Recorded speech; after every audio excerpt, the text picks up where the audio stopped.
We up?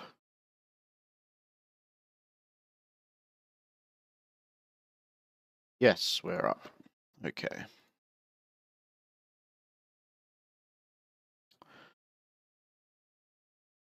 So unless you don't follow the news pretty much at all, you might be aware that the Gaza Strip's political and military leadership, a group called Hamas,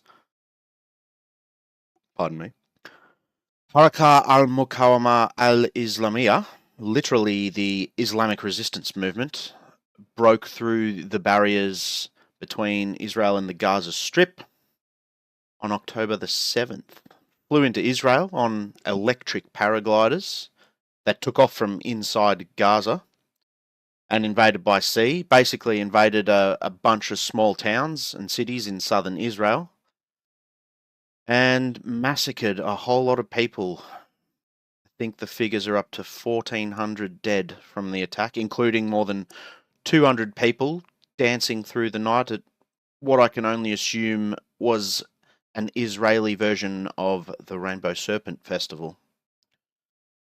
They took a bunch of hostages, torched a bunch of houses, and mutilated at least quite a few of the dead bodies with more bullets, shovels, farm equipment, and knives.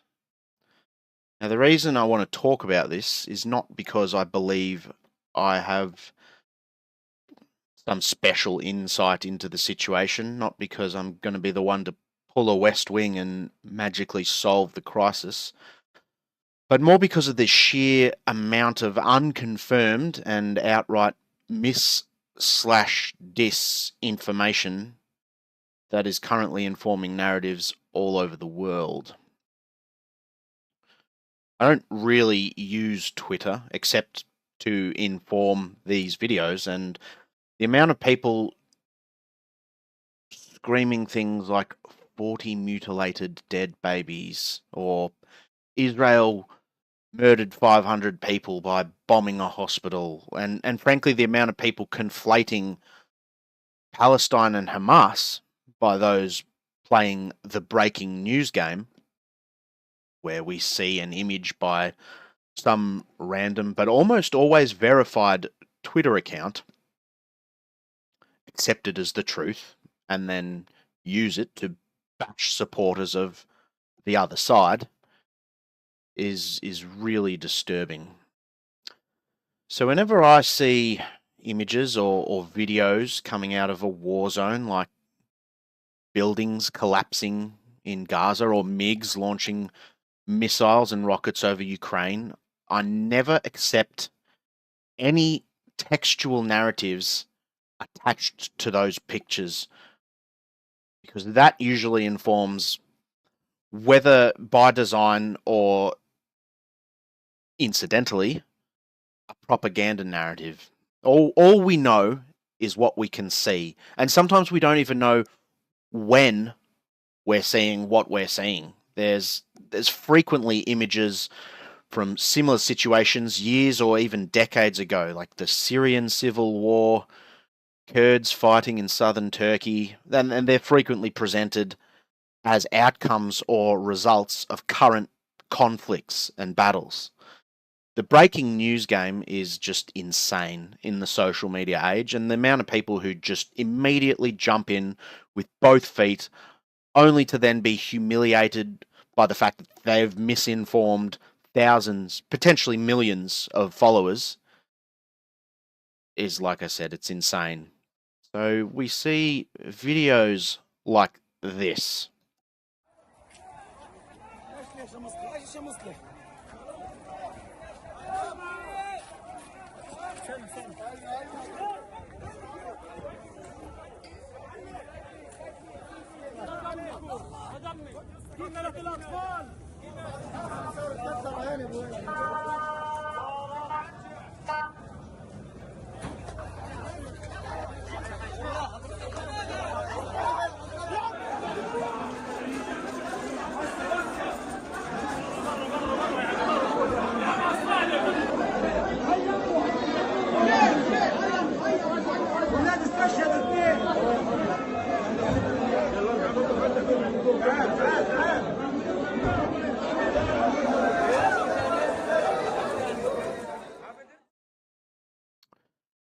which the Palestinian Health Ministry claimed was the result of an Israeli airstrike that blew up a hospital and killed 500 people.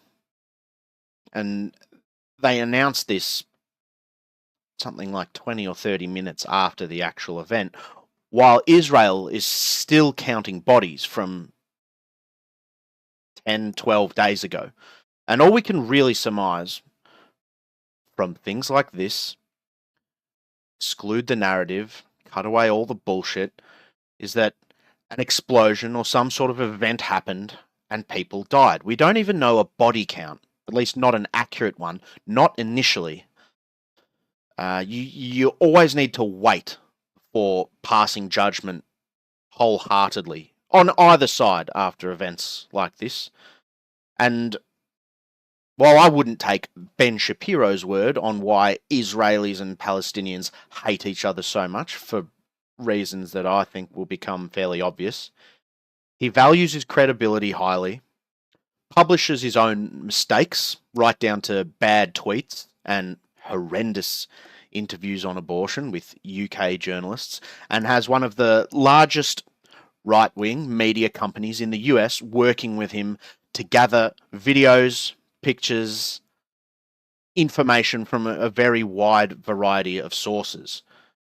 You don't have to accept the narrative attached to those sources of information, or to Ben Shapiro's media company, but I think there's a great degree of credibility attached to the raw data that they collect. I don't think they manipulate information on that level. So before we dive into a general history of the Israeli-Palestinian conflict, Benny is going to tell us why we should not play the breaking news game. I have actually pre-screened this, and quite aside from any moral or ethical implications he might draw personally, he does get a lot right. So after this, we're going to see if we can actually answer questions on things like terrorism and apartheid in a way that's actually useful for more than just berating whoever your political enemies might be. When it comes to Israel's current war against Hamas, there is a clear gap between the sides on a moral level. Of course he starts with the moral level. One side, Hamas and its allies, seeks to murder civilians. That's why they slaughtered 1,400 innocent Jews in Israel and have planted their military sites directly in civilian areas while attempting to stop their own civilians from escaping those areas. Hamas openly acknowledges, they say, that they use civilians as human shields. True.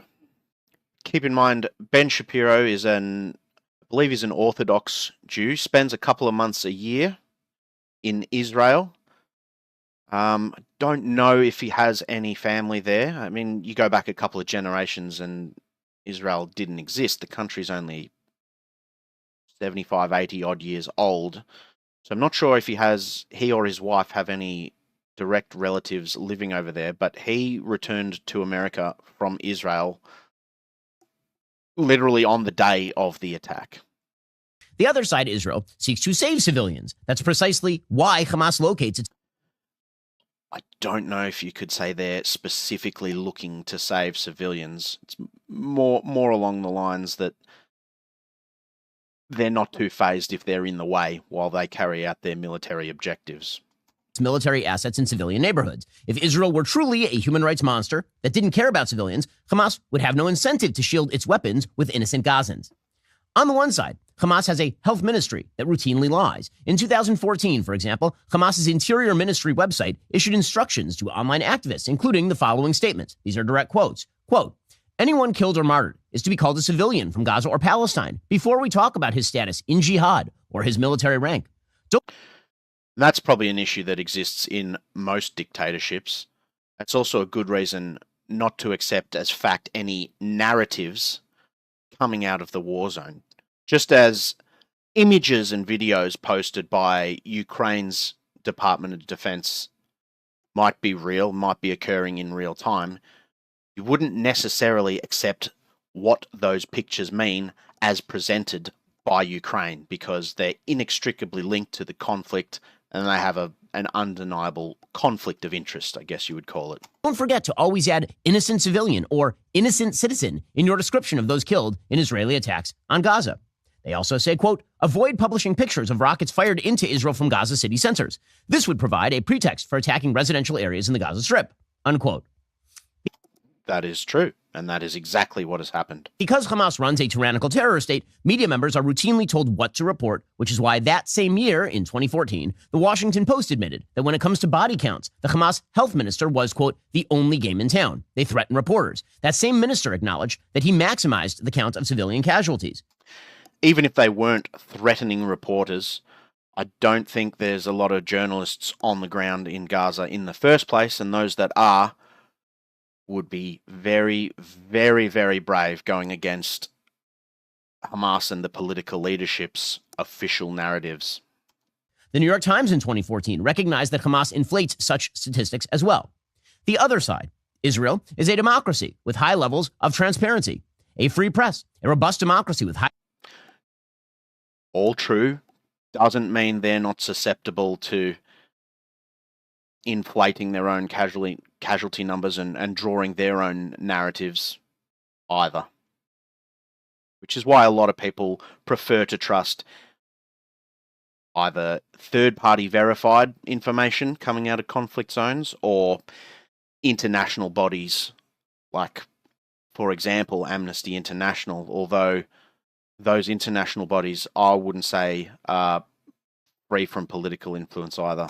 Highly aggressive opposition parties. The current prime minister of Israel has been dragged by that media and opposition through scandal after scandal. That doesn't mean that Israel doesn't get things wrong. It does mean that Israel does not make lying its central principle in military matters. One side, Hamas and its esteemed colleagues in Palestinian Islamic Jihad, has a very long history of firing rockets that end up hitting their own people. In 2022, for example, Israel estimated that some 1/5 of all 1,000 Palestinian Islamic Jihad rockets fell within Gaza. That's very believable when you see how these rockets are manufactured out of chunks of sewer pipe that have been donated by the EU, Switzerland, international organizations, and then relathed their dumb fire, effectively artillery with a little jetpack on the back. During the current war, over 7,000 rockets have been fired at Israel. At least 400 of them fell short and hit Gaza. Here are just some video examples from the recent past. On October 17th, Islamic Jihad destroyed a hospital in Gaza when a rocket aimed toward Israel misfired and landed in Gaza. This isn't the first time. While thousands of rockets are fired toward Israel. So that's interesting. This video has obviously been compiled to counter the narrative that Israel was responsible for airstriking the hospital and killing a huge number of civilians. Rockets fail. These failed rocket launches cause mass destruction and the death of countless innocent individuals. Yes, but so do airstrikes attacking Hamas buried under civilian areas. Inside Gaza. Jesus Christ.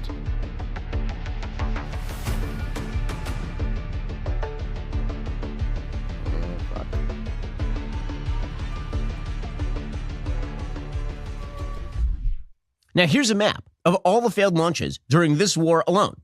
You can see this map blankets the entire Gaza Strip from south to north. One side, Israel, has a precision military that seeks to hit as many military targets in as efficient a way as possible. That military routinely passes up shots on military targets if too many civilians will be harmed. So, with how routinely would be interesting to know more about. With all of this said, naturally, when a hospital allegedly blew up in the Gaza Strip yesterday afternoon, and Hamas immediately claimed that the explosion was an Israeli airstrike and that 500 people had been killed, the media used their heads. They decided to wait for all the information to emerge because, Hamas are liars. Nah, just kidding. They went with Hamas's report because this is what they do. As it turned out, Hamas was, as usual, lying. lying from beginning to end. A failed Palestinian Islamic Jihad rocket hit the hospital. Actually, to be more accurate, it hit the parking lot next to the hospital, doing no apparent structural damage to the building. We still don't know how many people actually died. We don't know the real number of casualties. It took Israel weeks to determine how many people had died in the assault on its southern border. Hamas threw out the number 500 within 15 minutes of the rocket falling. There's only one reason the media jumped to listen to Hamas. The media have an insanely strong stake in creating moral equivalence between Israel and its terrorist opponents. And I'm not sure that is strictly true either. At least when you're talking about individual journalists, I think they would value their credibility pretty highly as well. Although, yes, there are a lot of activist journalists, particularly when you're talking about international conflicts, which draw the kind of ideological fervor of Israel and Hamas. They operate under a soft-headed mindset that seeks moral parity between parties to a conflict. But as it turns out, they only seek that moral parity when one of the parties is Jews. If we're little bit of a victim complex there. talking about, say, Russia-Ukraine, the American media treat every Russian claim with a grain of salt and believe pretty much everything put out by the Ukrainian government. If we're talking about a full-on terrorist group that just slaughtered babies, however, our media are suddenly... I don't think you need to focus on slaughtered babies in order to condemn the Hamas attack as savage. I don't think you need to do that, Ben. shockingly credulous. They suddenly believe what the terrorists have to say. It leads people to see your 40 decapitated babies narrative, which I believe was essentially a game of Chinese telephone. They found one decapitated baby, a few burnt corpses, and then 40 dead babies overall, and that narrative spun into 40 decapitated, torched baby corpses. Interesting. How revealing. What we're actually watching in real time, as a genocidal Jew-hating terror group laundered a lie about a Jewish massacre of innocents at a Baptist hospital, is what we call a blood libel. That term dates back to the year 1144, when Jew-haters charged the Jews of Norwich, England, with ritually murdering a young boy named William for religious purposes. Blood libel. That is an interesting little phrase there. Blood libel. Ritual murder libel. Anti-Semitic canard, which falsely accuses Jews of murdering Christian boys in order to use their blood in the performance of religious rituals. Whoa. Echoing very old myths of certain secret cultic practices in many prehistoric societies, the claim was rarely attested to in antiquity. Frequently, such blood libels claim that Jews used Christian blood to bake Passover matzah. Similar blood libels were used for centuries, all the way through the time of the Nazis. They are still repeated very frequently in Arabic language media in the Middle East. I can't verify that. I don't speak Arabic. I don't know if Ben speaks Arabic either. The goal is obvious: to turn the Jews into monsters and thus to justify their murder. That is believable, though. Libels, historically, have led to pogroms, to expulsions, to genocide targeted against Jews. Yes, but as we'll read a little later on, the Jews themselves were, I guess you could say, pioneers of some of these tactics. Blood libels end in actual blood. Now, the same is true right here. Hamas retailed a blood libel. This is a blood libel, and the media credulously picked it up. Their sudden credulity has consequences, very deep consequences. People are going to die because the media bit Hamas's hook here. But again, that's really nothing new. Legacy media hatred for the state of Israel is decades old, really dating back to the post-67 era, and has cost thousands of lives on all sides. If the West had taken seriously Hamas's own words, or for that matter, the words of the Palestinian Authority and Islamic Jihad, Israel never would have been forced into dangerous concessions to terrorist groups that have ended with thousands of deaths. The implication there being, what? That there's a one-state solution with Israel ruling the whole lot and most of the Palestinians expelled? Not sure what the alternative you have in mind there is, Ben. But the media continue to pretend that moral equivalence is the story in the Middle East. It's a comforting, easy story. They lie, or at the very least, they pretend that Israel's enemies have serious credibility. There's a big difference between those two. Those lies cost blood. Okay, so here is the actual story of what happened yesterday. So late in the afternoon, in the early evening, Israel time, a story emerged that a Palestinian hospital in the Gaza Strip, a Baptist hospital, had been hit by an Israeli airstrike. That was the story that was originally promulgated. And the headlines for the media just parroted whatever Hamas told them. 500 dead. It was an Israeli airstrike. It targeted a hospital. It was designed to kill as many civilians as possible. And that is true. Even Reuters were effectively retweeting Hamas talking points, which was surprising to say the least. Obviously, that story, possibly a little irresponsible on their part, was also designed to drop at the same time that President Biden was arriving in Israel. So here were the original headlines from all of these outlets. CNN, quote, hundreds killed in Israeli strike on Gaza hospital, Palestinian officials say. Now, first of all, you should note how these headlines are written. They're all written the same way. Oh, hang on. Palestinian officials say. Hundreds killed in Israel strike on Gaza hospital, Palestinian officials say. Israeli airstrike on Gaza hospital kills more than 500 Palestinian officials say, Wall Street Journal. BBC News, hundreds of people have been killed in an Israeli strike on a hospital in Gaza, according to Palestinian officials. Associated Press, Hamas says Israeli airstrike on Gaza hospital kills hundreds as Biden heads to Mideast. Every one of them caveats the information by noting that it's come from the Palestinian side of the conflict. So, not strictly lies or misinformation. Painting a narrative, sure, but not technically incorrect. Now, first of all, you should note how these headlines are written. They're all written the same way. The way they are written is the claim, and then at the very end of the claim, Palestinian officials say. Now, if you let it off with Palestinian officials say, hundreds killed in Israeli strike on Gaza hospital, everybody would know to take it with a bit of a grain of salt, because you can't seriously be claiming that simply putting the Palestinian officials say line at the start of the headline rather than the end of the headline is the difference there, is he? You know, Hamas lies. They literally lie for a living. It's what they do. Instead, all of these headlines lead off with the claim and then, comma, Palestinian officials say. It's a very, very small distinction there. Reuters, hundreds killed in Israeli airstrike on Gaza hospital. Health authorities. Who are the health authorities? They don't mention it. That would be Hamas. The Wall Street Journal, Israeli airstrike on Gaza hospital kills more than 500, Palestinian officials say. Al Jazeera English, Israeli air attacks have killed hundreds of Palestinians in Al-Akhli Arab Hospital in Gaza City, where thousands are seeking medical treatment and shelter from heavy bombardment. BBC News, hundreds of people have been killed in an Israeli strike on a hospital in Gaza, according to Palestinian officials. Like every major newspaper in the world, it was the front page. It was literally the front page. It was the top headline. Every single newspaper in the world bought into Hamas's story. So I think there might be a Swan Hill Times copy out there somewhere that didn't have this story on the front page. What actually happened?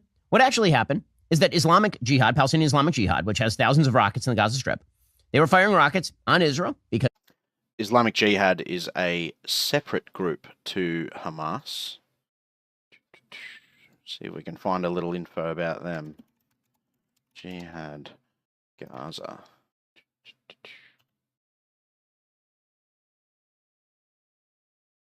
Gaza, Israel. Palestinian Islamic Jihad. The Islamic Jihad movement in Palestine.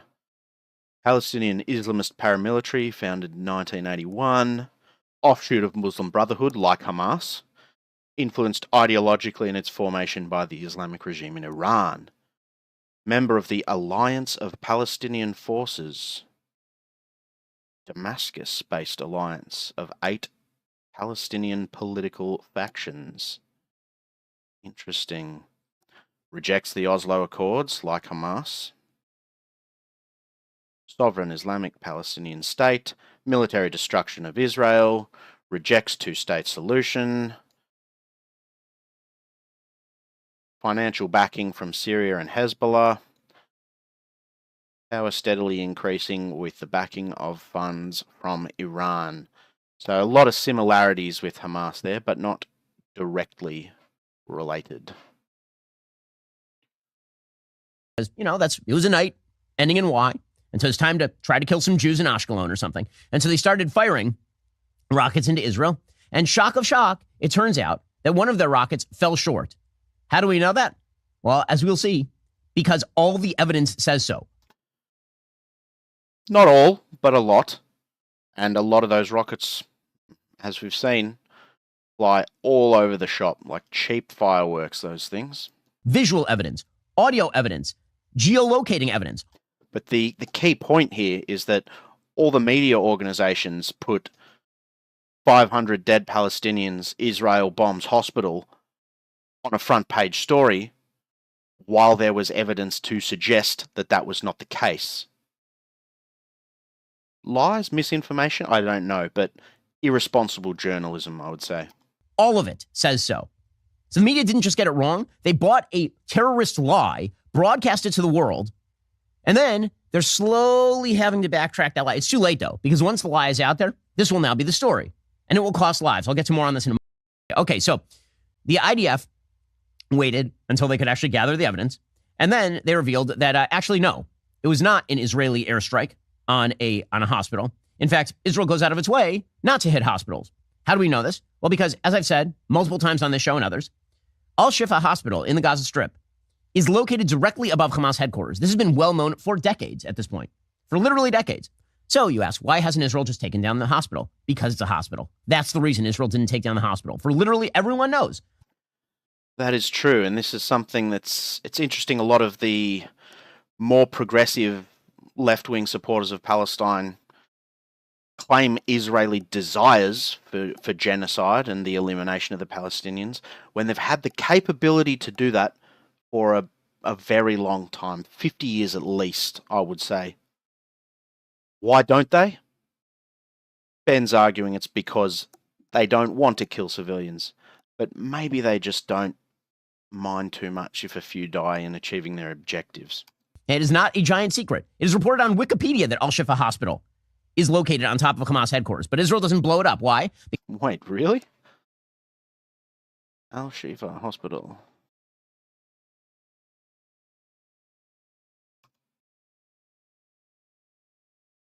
Largest medical complex and central hospital in the Gaza Strip.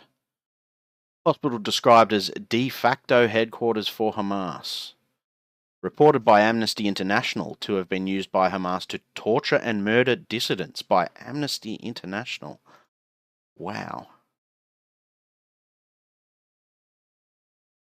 Amnesty International are one of the key international organizations that call Israel an apartheid state. So for them to be reporting on torture and murder under the hospital that also serves as headquarters for Hamas that's something I can buy. Generally, if most of your reporting supports one side, I'm a little more likely to accept your reporting that goes against your own narrative as reality, or at least a part of it. Extrajudicial execution of at least 23 Palestinians. Okay, wow. So they kill their own people there as well.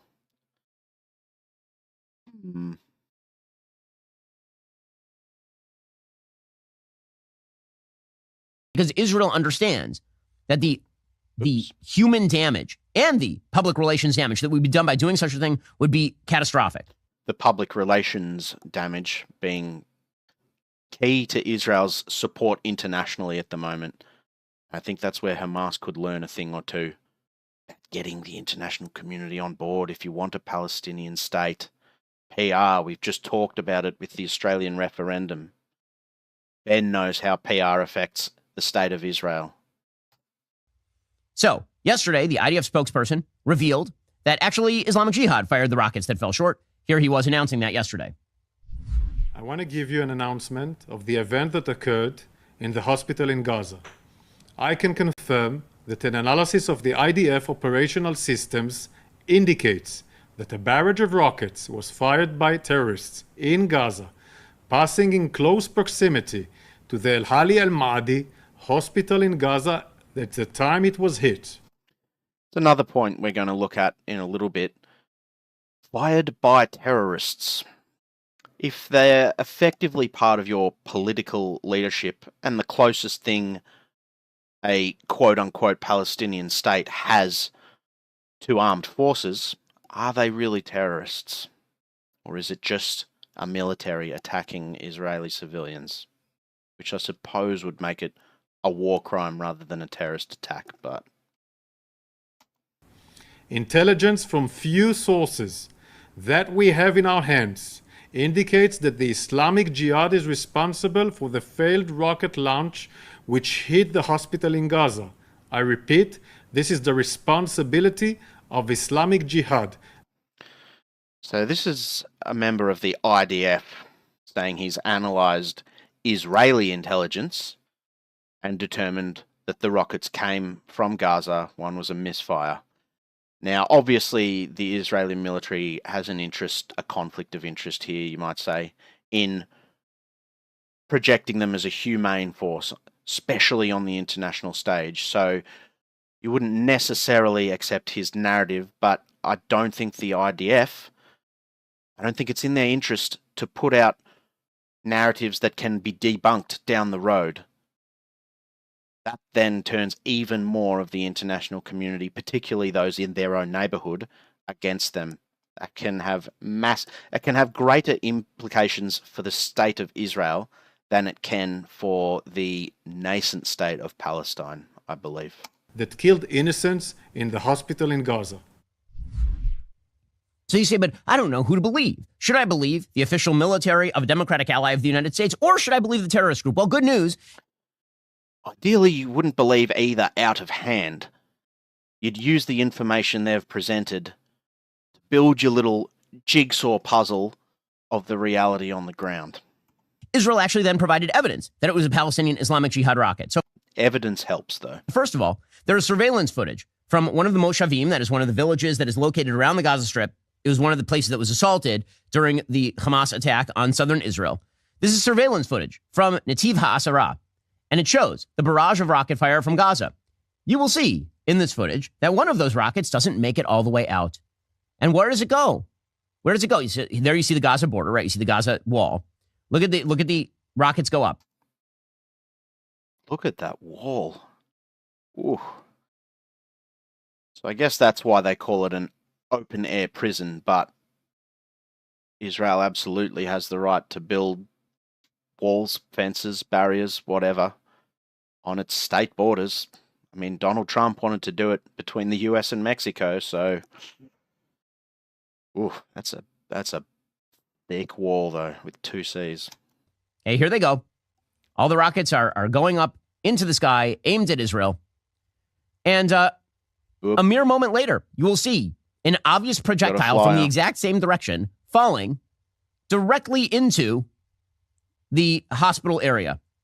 Okay, so there are the rockets going up, and boom, something came down. The timing is almost why look at that. It looks exactly as though a rocket failed. Yeah, we get it, mate. Cool your jets. That's hard for him to do. He's so personally invested in this conflict, and I certainly don't blame him for that. Because that's precisely what happened. A rocket failed. Yeah, but don't worry. You don't have to... According to the best information we have. Again, we don't know this for 100%. You don't have to rely on, visual footage.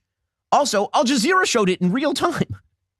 This is footage from Al Jazeera, time-stamped at the same time that the supposed Israeli bombing occurred. Here's what it looked like on Al Jazeera. There is the project. Oh, look at that. The camera stays on the rocket, and there goes the rocket, and bam, looks down like right into the middle of the Gaza Strip. So there was that. Again, that was on Al Jazeera. So that yes, wonderful, yes, just amazing. Not a great deal of explosive in that warhead for such a large rocket. Maybe they just have a bunch of grenades in the pipes or something. Amazing work there from Palestinian Islamic Jihad. Don't worry, that's not all the evidence. The IDF also has radar footage.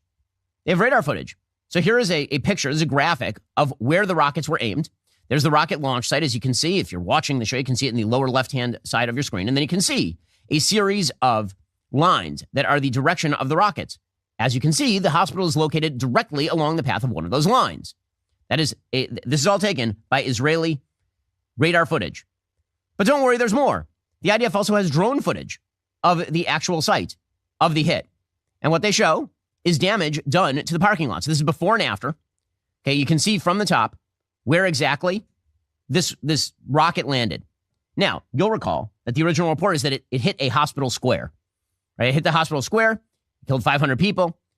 In actuality, where did it hit? It hit a parking lot. It hit a parking lot right outside the hospital. That doesn't discount the possibility of high numbers of dead, though, particularly if people are congregating around hospitals, as they almost certainly are, given what's been going on in Gaza for the last week.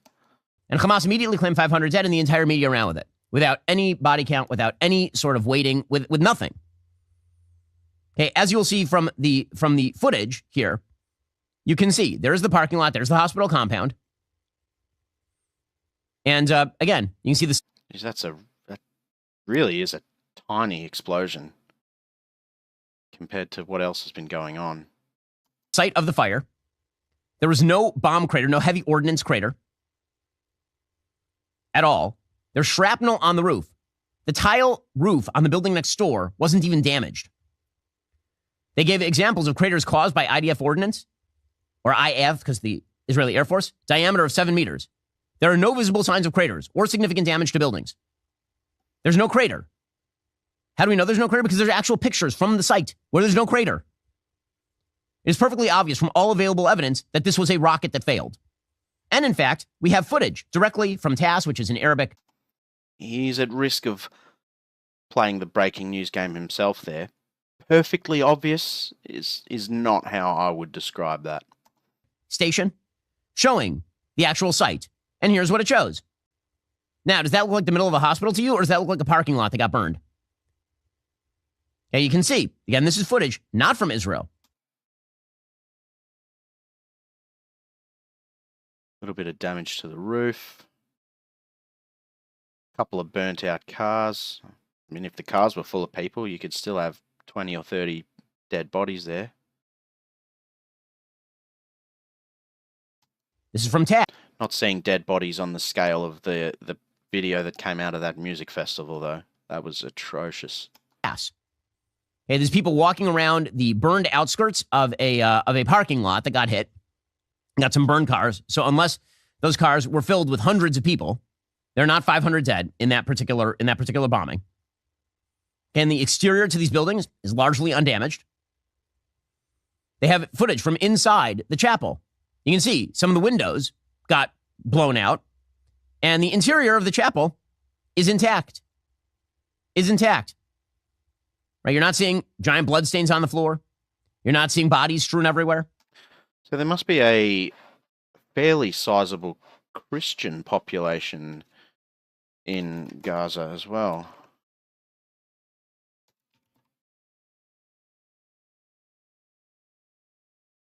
Palestinian Christians.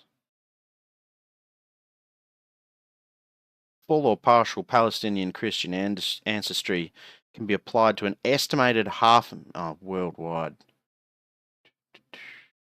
Get some numbers on this.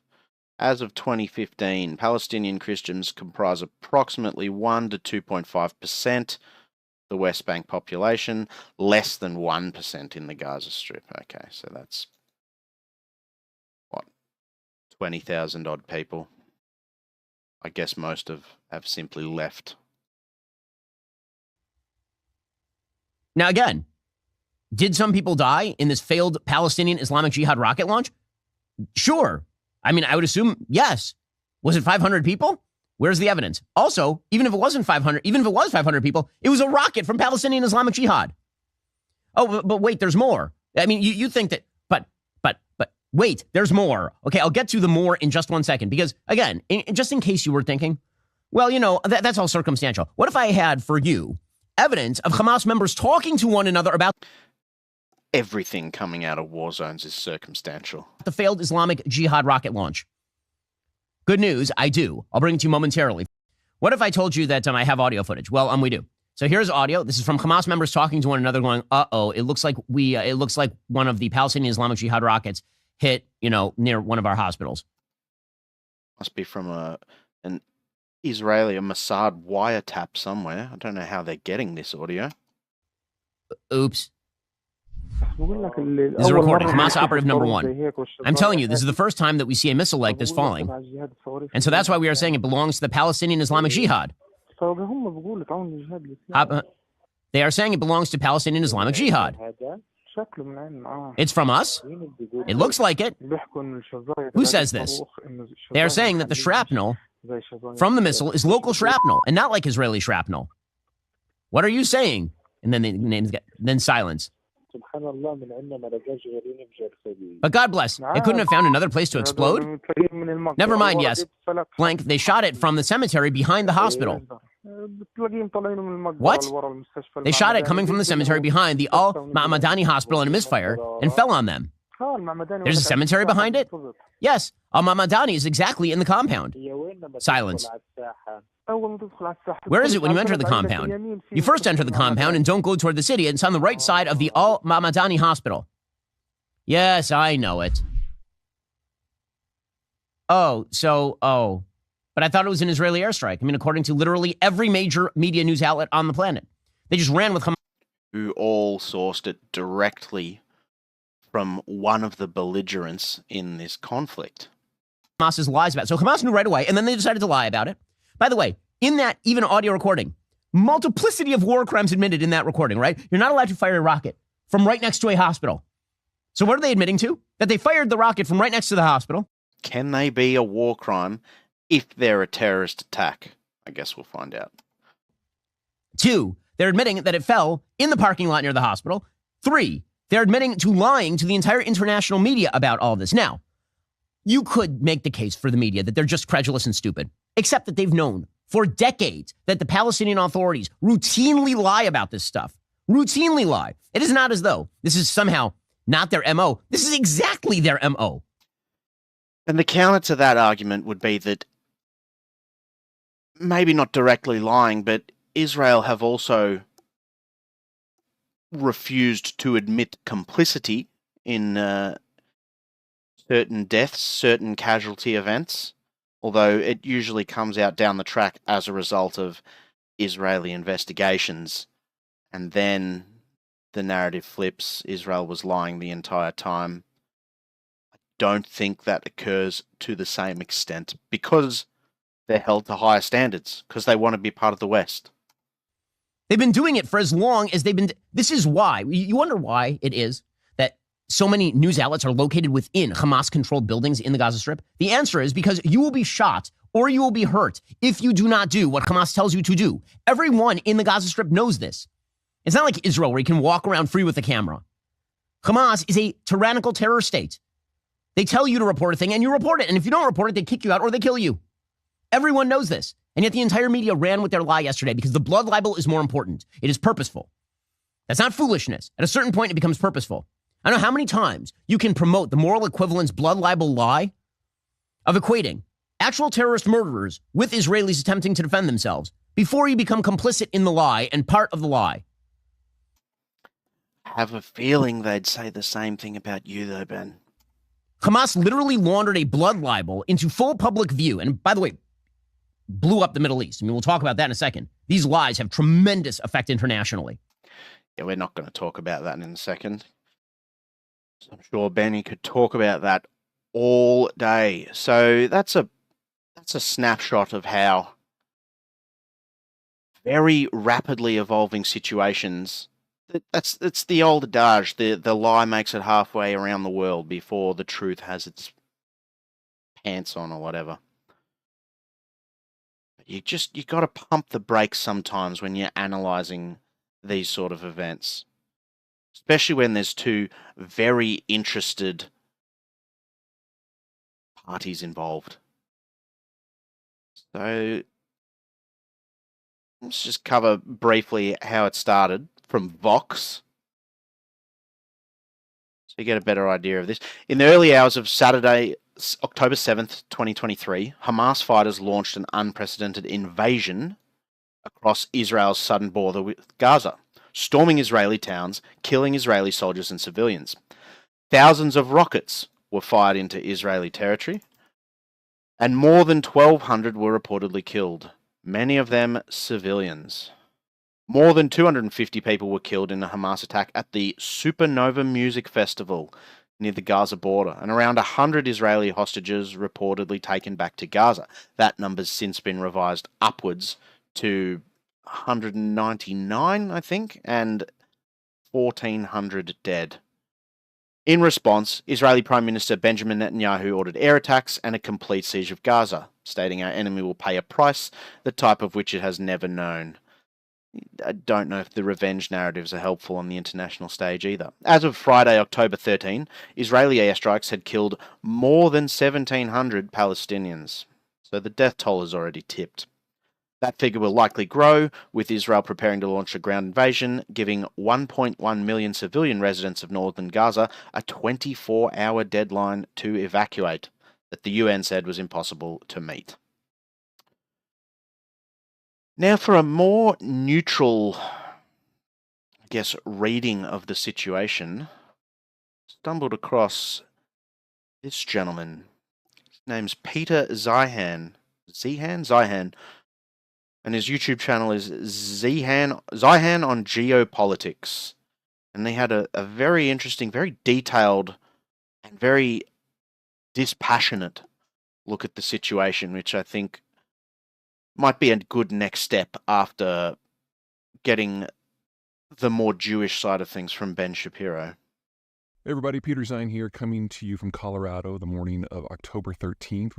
Damn, it looks nice up there. Just had our first very light snowfall. The news is that last night, my time, and early in the morning on the 13th, the Israeli government ordered all the citizens, the Palestinians of Gaza City to evacuate to the south because their assault is imminent. The Israelis are going to be rolling in with a significant ground force with the intent of rooting out the entirety of the Hamas leadership. Note that he posted this, 3 days ago. Okay, so they have been prepping and sitting at the border for a long time. I feel like they've waited too long to have any serious impact. Hamas would have been prepared at the outset, and they've been given more than a week to move all their material, intelligence assets elsewhere through tunnels. So I don't know why Israel waited so long for their return serve. And maybe they even have some indication as to where their hostages are. Evacuating 1 million people plus, which is what lives in Gaza, to other places within the Gaza Strip, which is the most densely populated spot of humanity on the planet, is a practical impossibility. Of course, people on the other side of the argument are going to say it would have been really nice if Hamas had given the Israelis 24 hours to evacuate before their assault. Problems on all sides. Anyway, we had recorded a lengthy video answering as many of your questions as possible on what's going on with Israel and Hamas and the Gaza Strip and what it means for wider relations in the region and beyond. The intent was for that to publish on Monday, but in light of this development, we decided to go ahead and release it now. Everybody, Peter Zeihan here, coming to you from fall in Colorado. Lots and lots of you have had questions about what's going on in Israel with Gaza assaults. I'll do my best to kind of rapid fire through these. So many questions. Okay, question number one. How do the Israelis not know? Israel supposedly is the gold standard for intelligence.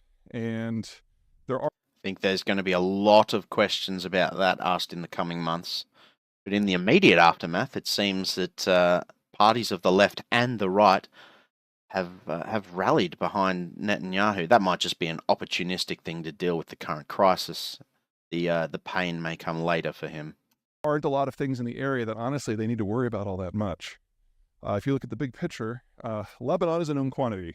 Yes, Hezbollah there is a problem, but Hezbollah is a political party in Beirut. And Hamas is also a political party in the Gaza Strip. They were elected in 2005 before they seized power in I guess you'd call it a coup. I'm not sure.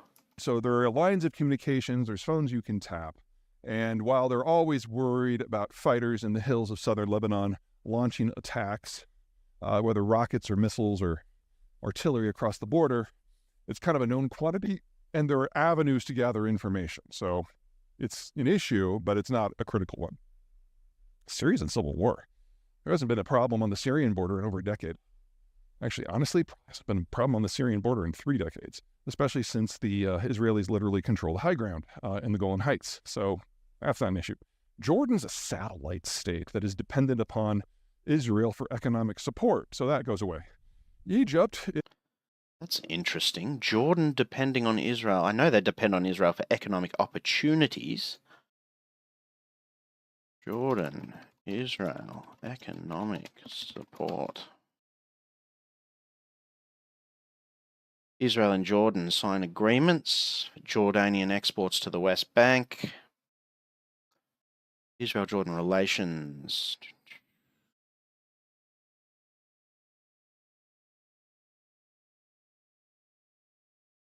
Deputy Director of Security of the Israeli Embassy in Amman shot 2 Jordanian men.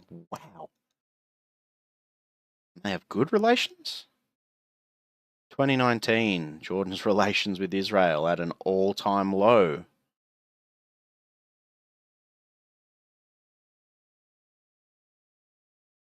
Jordan condemns Israel for raiding Al-Aqsa Mosque. So, relying on Israel for economic support.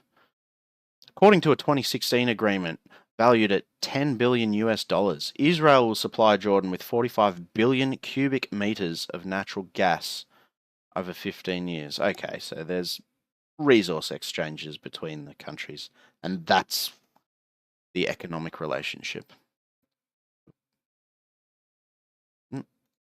Here we go. Is functionally an ally, and the bulk of the Egyptian population is on the other side of the Suez Peninsula.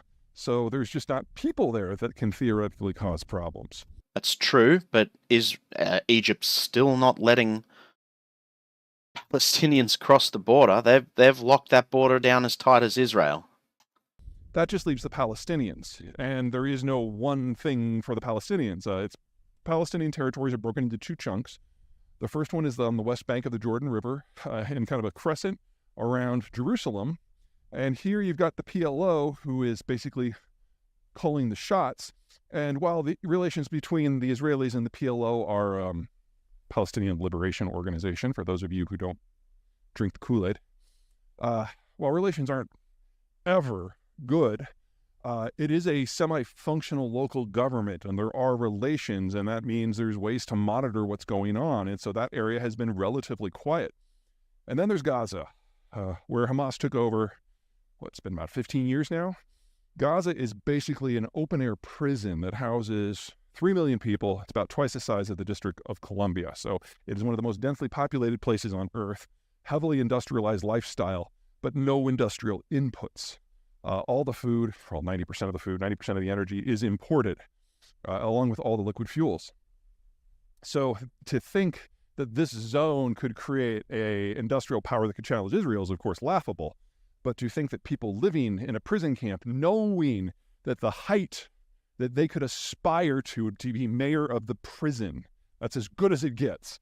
That's pretty much, that's it. That's true. You can understand why some less than savory ideologies might bubble up and why people might think that the situation is hopeless, so when I go kill a bunch of people. And that's Israel's biggest problem with potential ground invasion. They can send in the troops, 100,000 strong, go building by building, room by room, clear it out, find the tunnels, demolish them. But if things don't improve, the ideological fervor's not going anywhere. There's just going to be another Hamas down the track. So without, I guess, some sort of international community cooperation, as a friend of mine suggested, a nation-building project by the Muslim world, Hamas might be destroyed, but Hamas's spirit isn't going anywhere. I don't mean that as justification, just as explanation. Anyway, this is the one thing that the Israelis have always been obsessed about. That's where all of their microphones are pointed. And so the fact that they missed this is just mind-boggling, because there were hundreds of fighters involved, dozens of vehicles using 6 different transport options. I think there were thousands of fighters involved, actually. And the Israelis missed it all, which leads into the second point. In Israel, there will be political connotations here, and it will lead to the fall of the Israeli government. That's an interesting point because, as I said before, Netanyahu's used this to form, in effect, a unity government. It's almost legitimized his premiership, at least in the short term. So maybe that fall of the government he's talking about is a longer term outcome. Because in the here and now, I'd say the opposite has happened. Now, the Israeli government was never particularly popular, and so they're enjoying, at the moment, a bit of a rally around the flag There it is. moment. And Netanyahu was smart and reached out to all the opposition parties to create a national war council to prosecute the conflict. He really needed to do that. He did do that. But the civilian government underneath that, that's someone that's in trouble. Part of it's demographic. The Israelis have some laws that protect basically people who commit themselves to Judaism. So if you're studying to become a religious scholar and all you do is study the Torah, you don't have to pay taxes and you don't have to serve in the military. That's interesting. If all you do is study the Torah, you're exempt from the Israeli draft. Wow. And that means that you can have lots of kids and don't have to pay for them, which, encourages people to have a lot of kids. Sounds like a welfare trap in Australia. And that means somewhere between 10 and 30% of the population, based on where you draw the line, of the population basically doesn't work, but can still vote. And yeah, but is that not the case to some degree everywhere? I mean, that's like people in the welfare trap in Australia have as much of a stake in the political system, in the governance of their country, as those who the lifters, not the leaners, as Tony Abbott would say. think of that relative you have who's on disability insurance and doesn't work and just sits in his lazy boy all day and bitches about how people are screwing up the world. That's them. And they are a rising demographic because of population growth. Their demographic. It's true. Religious communities almost always have more children than secular communities. It's a big problem in the Western world, actually. And that means that they have been the kingmaker in any number of governments in recent decades, and they are a strong, strong minority within the Israeli system, and there's no way to get rid of that. One of the many, many outcomes of being Jewish in a post-Holocaust world is that you value the opinion and you refuse to silence the voices of anyone within your community. So the political system in Israel, it works on something called proportional representation, where you vote for a party. That's akin to Australia's upper house or Senate voting at the state and the federal level, I believe. And if the party gets 10% of the vote, they get 10% of the seats. Normally, if you're going to have a political system like this, you want to have a floor. And in Australia, we do have a floor. Hasn't stopped some of the minor parties like Ricky Muir from the Motorist Enthusiast Party getting into the Senate on occasion. I don't think that's necessarily a bad thing. It's a low floor, I guess. So that the real whack jobs don't get into government. In Israel, there really isn't one. We've still got a few One Nation senators. Functionally, because they don't want to silence anyone's voices. So you have this whole rainbow of whack job right-wing parties. Right-wing's probably not the right term. Let's just call them religious fundamentalist parties who are supporting the current government. And they're not very good at what they do because they're coming from a stock of people that doesn't value secular education at all. So here in the United States, we've got Matt Gaetz, the Florida guy, who caused the downfall of Speaker McCarthy and basically made the American Congress non-functional. Take him, take his awesome hair away. I've been meaning to look into the U.S. House of Representatives being without a speaker because of this gentleman, Matt Gaetz, for a little bit as well. Maybe we'll get to it in a future episode. And clone him.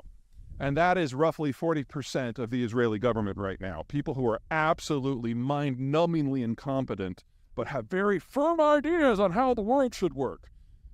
Yeah, but everyone in politics has a firm idea of how the world should work. And they're the ones who are now having to explain how they have presided over the greatest intelligence debacle in the world in the last 50 years. That will have consequences. Greater intelligence failure than September 11, according to Mr. Zeihan. Let's do Iran next. At the moment, there are no smoking guns indicating that Iran is behind this, but I would be shocked if they didn't put their finger on the scale, at least for the timing.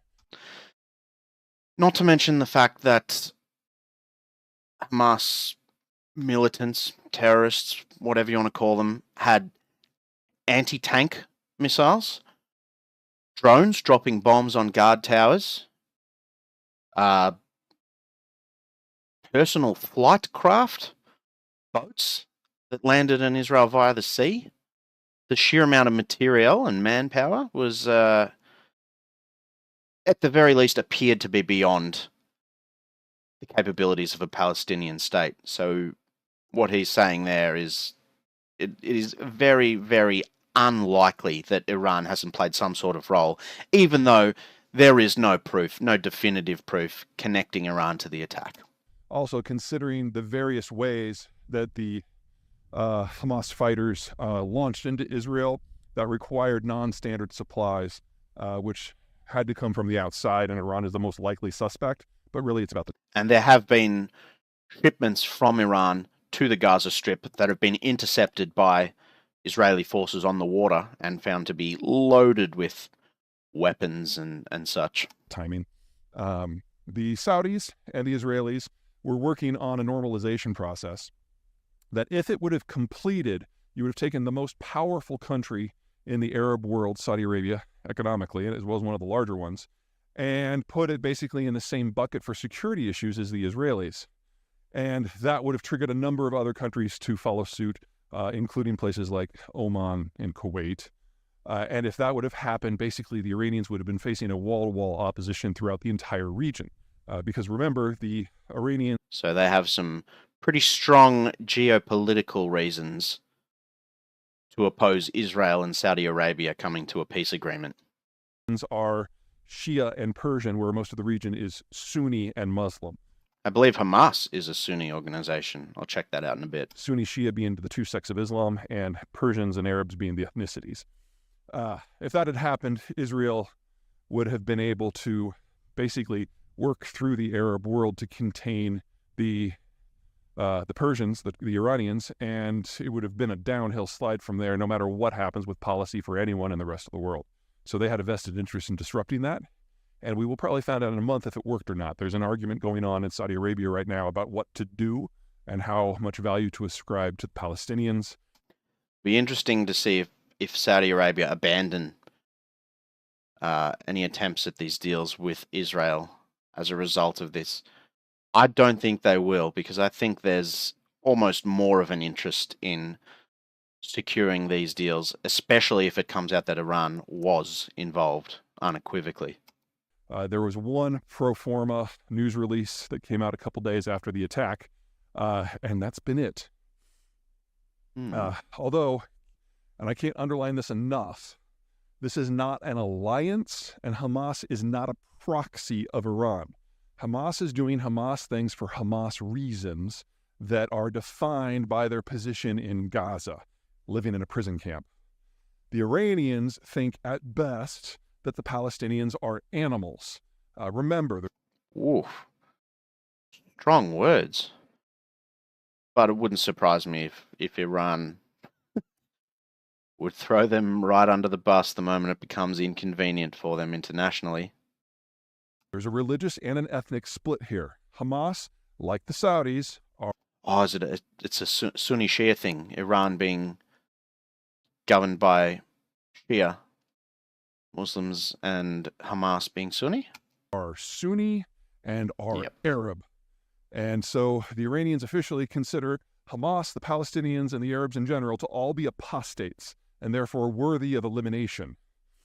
So if there was a deal on the table for the Iranians, from anyone, on anything, like trying to get a discount at Red Lobster, they would sell out Hamas in a heartbeat. And that may well happen, considering everything being up in the air these days, diplomatically, in the region. Okay, fourth thing, what to expect next in the war. It's going to be awful. Obviously. Hamas is not a unified organization. You know, they're not talking about the Catholic Church here. We're talking about an institution that officially runs the place, but they import all their energy and their food. So they're in charge of a little bit of distribution, and that's about it. Security is managed by dozens of independent factions who pay at most lip service to the central government of the Hamas-led Gazan government. And that means that each faction does their own thing in their own way. And the challenge that the Israelis have always had is figuring out who to hold responsible when one of these groups does something. And because if you punish the Hamas formal civilian government for something that a militant group did, it's not like the formal civilian government has tools or even awareness over some of these factions. And best guess here is that we have a new faction in play because we see new tactics, new approaches, new aggressiveness, new embracing of absolute brutality that we have never seen in the Palestinian movement before. Interesting. So he's saying there's new subdivisions, new factions within Hamas in the Gaza Strip, suggested by these new materials and tactics we saw in the initial attack. I think that it's certainly possible, but I think it's more likely that they've had new information, new advisors, new military cooperation from other bodies that wasn't there before being committed by the existing factions, but that's not something we're ever likely to get a full picture of. And with that in play, the Israelis are doing what now they can, and they're trying to dismantle all of Hamas. So as I said, they'll just come, that dragon will have another head, one that breathes ice instead of fire. Everyone that they are aware of who is in the Hamas chain of command in any faction, they're targeting for elimination now. And they've already delivered something like 4,000 tons of explosives into the Gaza so far, basically wiping out the entire... And that was 3 days ago too. Double that now, I reckon. ...human infrastructure of the entire organization, every individual faction. But considering the intelligence failure, that means they're probably missing the one that actually did the attack. And the only way that the Israelis might be able to find and eliminate those people is by going into Gaza hard, on the ground, and going building by building, room by room, until they find the people that they're looking for and kill them all. So you're talking about a building by building scouring of a zone with 3 million civilians. That will likely take months, if not years, and the human damage will be immense because, again, this is a zone, densely populated, industrial area with no food or water or power. The scale of the devastation is something we have not seen since at least World War II. I think the closest one that I can imagine would be September 11, surely. The Russian siege of Grozny in the 90s, which conservatively killed... I guess September 11 was relatively contained compared to something like the bombing of Gaza. 20,000 people out of a population of 250,000. Similar tactics Russians then employed in Mariupol. You're talking about a zone with so many more people. So no matter what side of this that you are on, be careful who you condemn. No one is in a good situation. No one is going to come out of this looking good. No one is going to come out of this anything but bloody and bruised and scarred. So careful who you condemn, except for, of course, the terrorists who did the attacks. Fuck those guys. Indeed. Be careful who you condemn. Don't rush to judgment. What was that last little sentence he uttered there? And no one is going to come out of this looking good. No one is going to come out of this anything but bloody and bruised and scarred. So careful who you condemn, except for, of course, the terrorists who did the attacks. Fuck those guys. Except for the terrorists who did the attacks. On that note, the terrorists who did the attacks. Let's see if we can iron this out. There's a couple of things we need to know. Hey, there we go. Is Hamas a terrorist organization?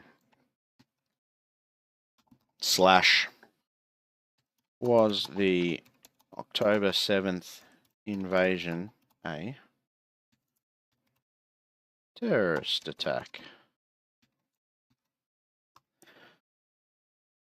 I don't know if you've been following the BBC deciding not to use the word terrorist to describe Hamas militants in the immediate aftermath of the conflict.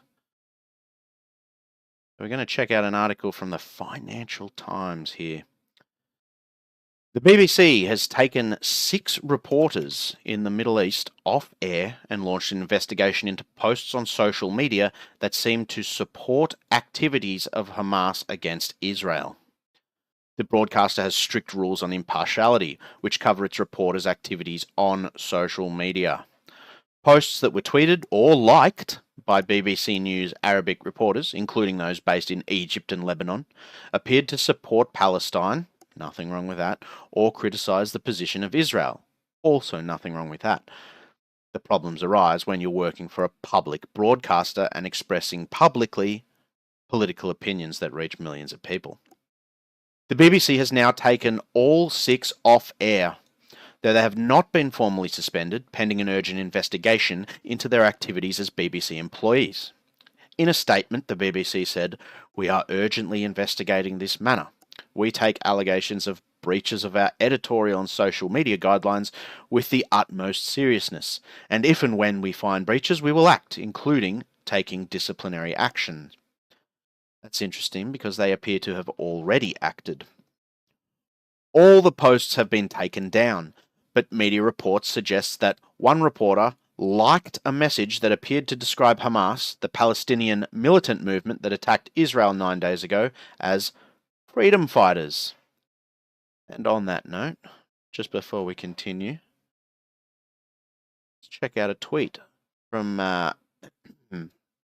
adult entertainment actress Mia Khalifa, who initially posted a tweet that is now deleted saying, "Can someone please tell the freedom fighters in Palestine to flip their phones and film horizontal?" I can't scroll down enough. Anyway, she got fired by one of the companies she was working with and has then tweeted, "I just want to make sure there's 4K footage of my people breaking down the walls of the open-air prison they've been forced out of their homes and into, so we have good options for the history books that write about how they freed themselves from apartheid. Please worry about your sad little company lacking direction and purpose before you utter my name again." Oh, stinging, but that is making so much light of a horrible atrocity. And it's interesting that she's calling them her people when she is, by her own admission, from Lebanon. She's Lebanese. She's not Palestinian, but I guess she considers herself a part of the larger project. Or, doesn't want to be on the side of colonialism. But she got such horrendous blowback from the tweet that she deleted it on her own. Just one of the celebrities on Twitter calling the Palestinian militants freedom fighters. The move to name the journalists by some media outlets has raised concerns over their safety while the investigation is carried out. That is a good point, because on both sides of this, there are going to be people getting increasingly violent in the streets. We've already seen some pretty crazy stuff in Sydney at the Opera House, where people purporting to support Palestine descended into chants of "F the Jews." It was pretty disturbing. Those images made their way around the world very quickly. The broadcaster has already faced questions over its position on Hamas from politicians demanding changes to its editorial policy on calling the group militants rather than terrorists. Downing Street on Monday again questioned the BBC's stance, saying the word terrorists was appropriate, given the group's recent attack on Israel was the third most deadly terrorist attack since the 1970s. A spokesperson for Number 10 said the BBC had used the word terrorists in relation to other attacks, including 9/11 and the Bataclan massacre in Paris. A number of reporting organisations are accurately describing Hamas as a terrorist group. I think accuracy is important in all circumstances, he said. So, to our little text box here. What is a terrorist? We need the definition, key points. Fuck it. Let's just see what old Wikipedia has to say about terrorism. In its broadest sense, the use of intentional violence and fear to achieve political or ideological aims. Used in regard primarily to refer to intentional violence during peacetime or in the context of war against non-combatants. So we have intentional violence, political / ideological aims, targets non-combatants. And then as a, I would say, less important points, typically during peacetime. Now, you could say that Israel and Palestine were at peace. I don't know anyone who would describe the situation that way. Certainly not peaceful.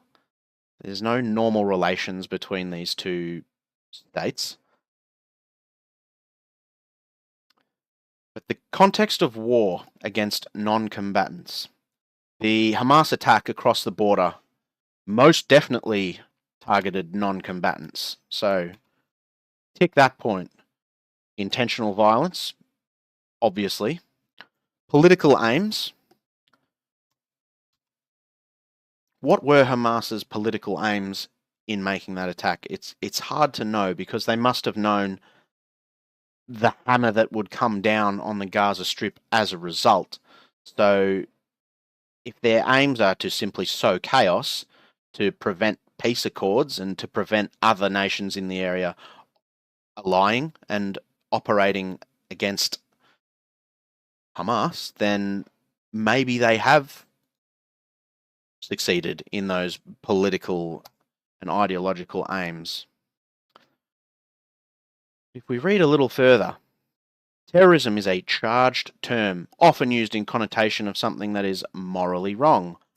I say massacring people at a music festival who would have been almost certainly younger, more left-wing Israelis, more supportive of the Palestinian cause, is absolutely morally wrong. In fact, the number of people who are not able to say that is quite shocking.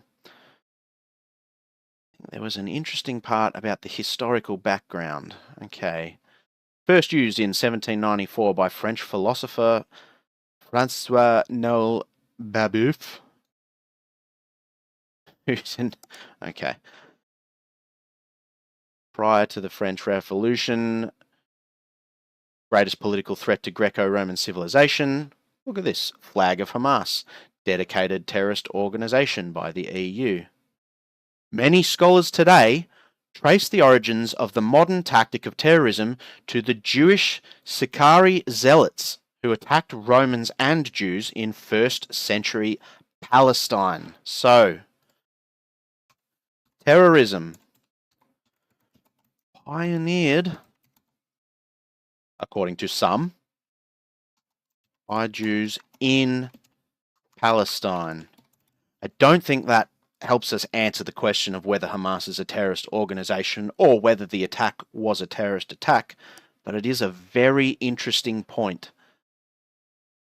I wonder if those Jews in first century Palestine had any inklings of the seeds they were sowing 2,000 years down the track. They follow its development from the Persian order of assassins through to 19th century anarchists. Okay. In order to properly define its political or ideological dimension, I think we need to ask if Hamas is a state or non-state actor, because I didn't read that, but I do believe that is a key component of terrorism. Varied political organizations. State terrorism. Okay, it's defined separately. Perpetrated by nation states, but is not considered such by the state conducting it. There is no consensus as to whether terrorism should be regarded as a war crime. Also, separating activism and terrorism can be difficult.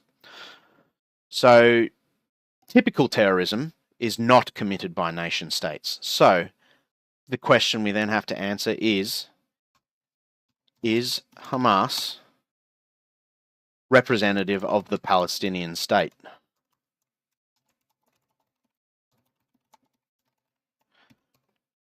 And follow-up question would be, how representative of Palestinians rather, is Hamas? We've got an article here from WION, I believe an Indian news organization.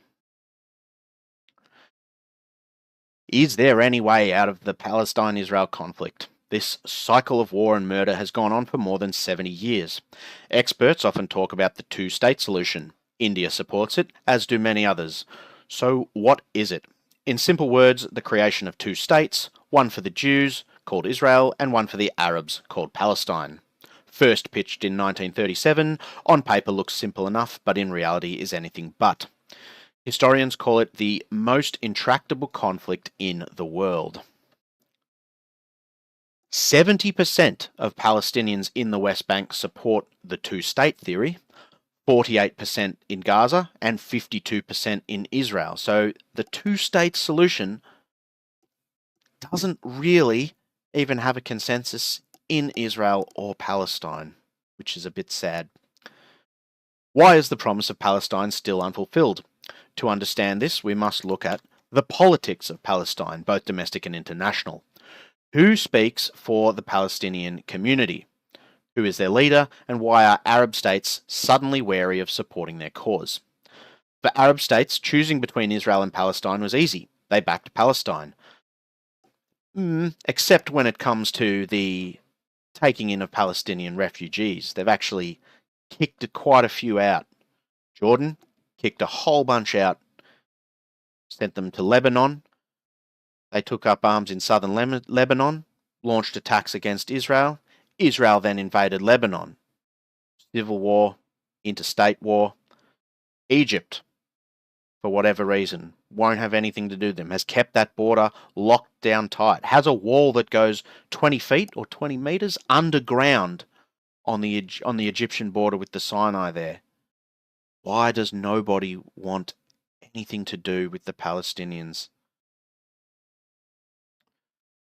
For Arab states choosing between, we've already read that. What do these countries do?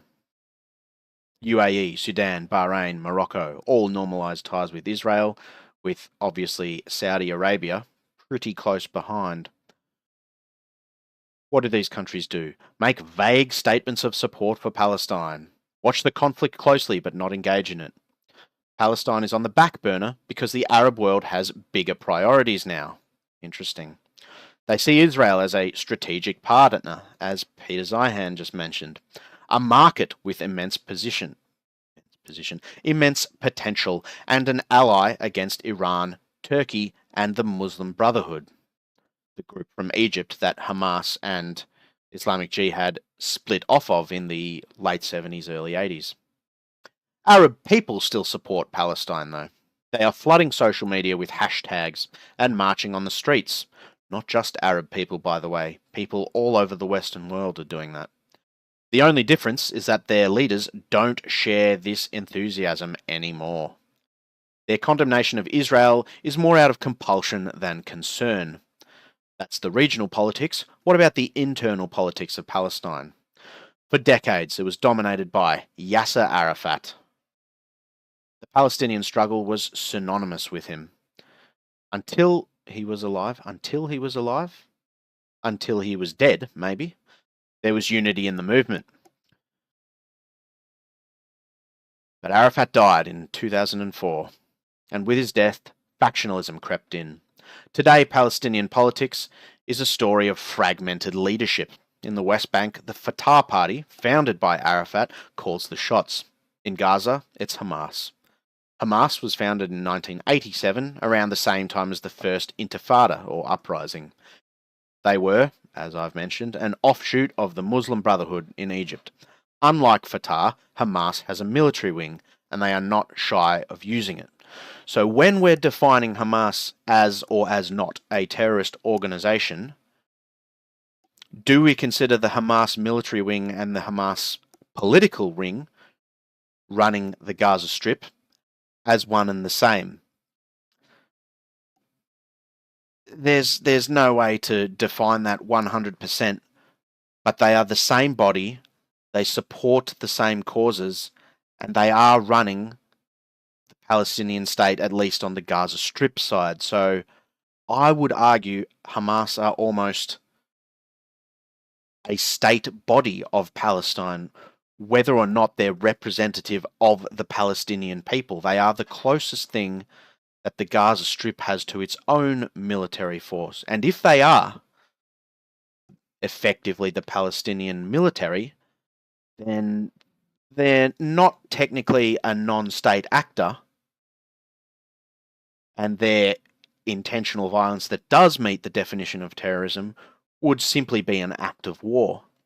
Well, not simply, but it would be an act of war rather than an act of terrorism.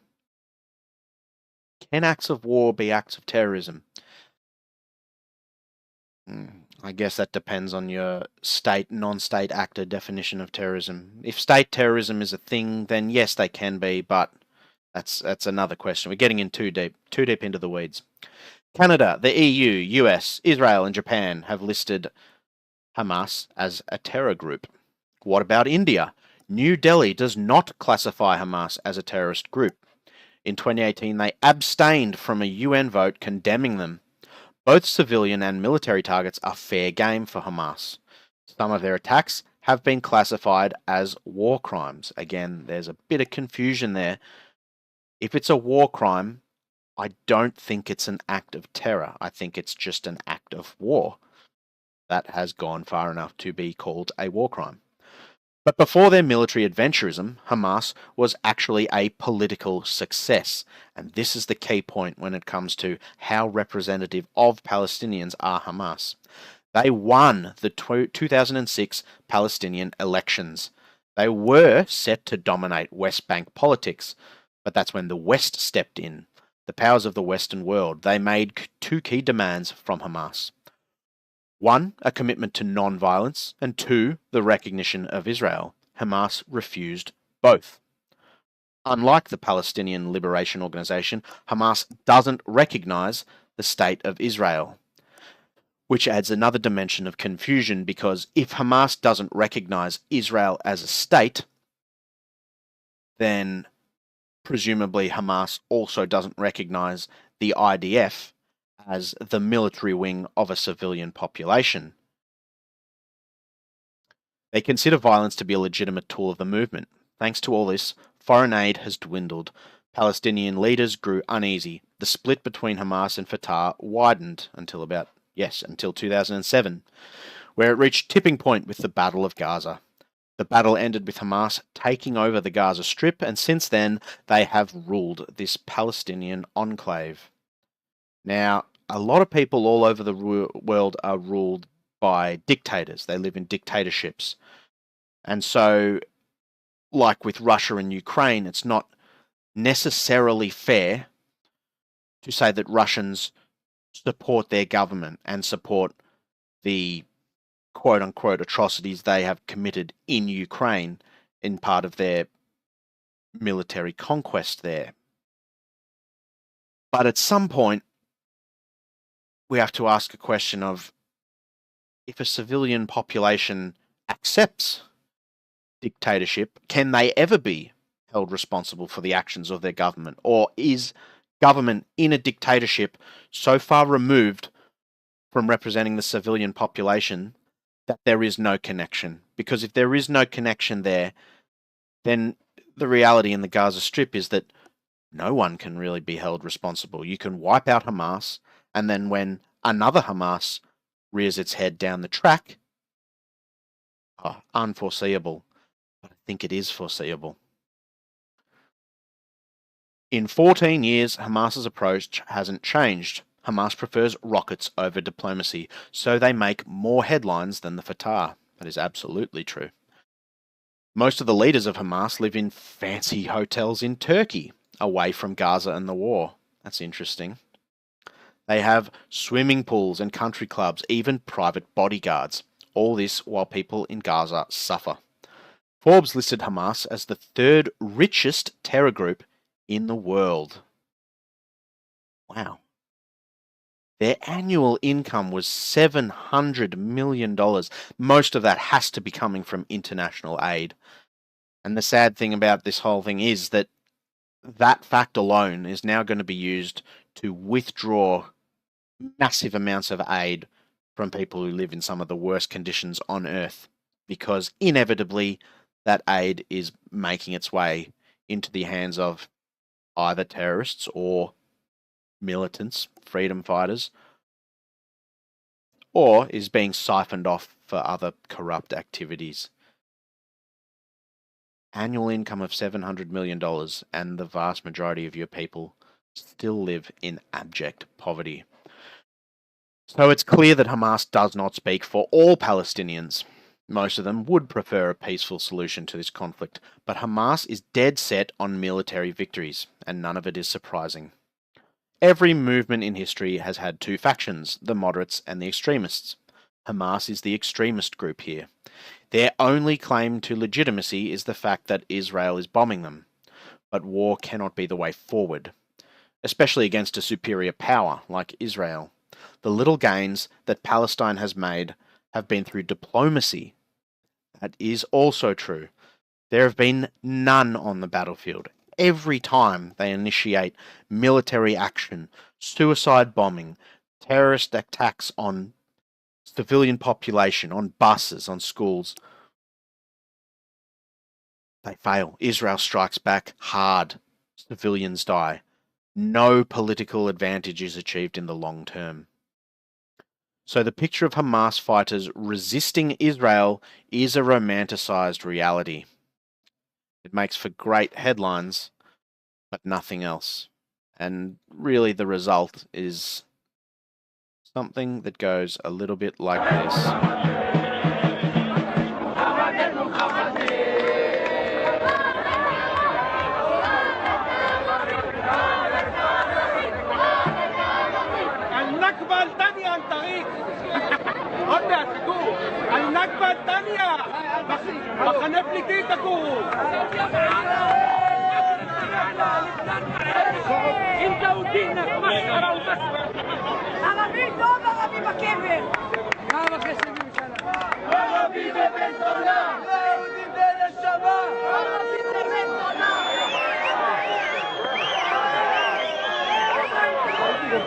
شو يربيت ما ديك لا لو دبرت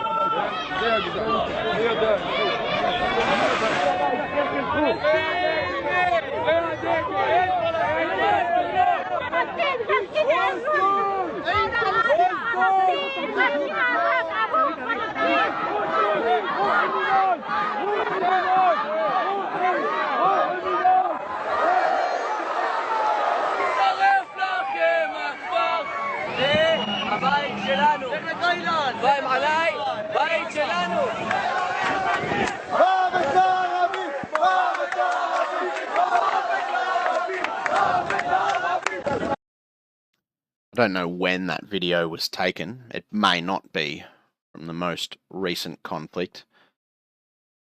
But that is the attitude that these Hamas attacks instill all over Israel. Every one of them makes a two-state solution that much less likely. And while Israel and the United States leadership certainly calls Hamas and their activities terrorist,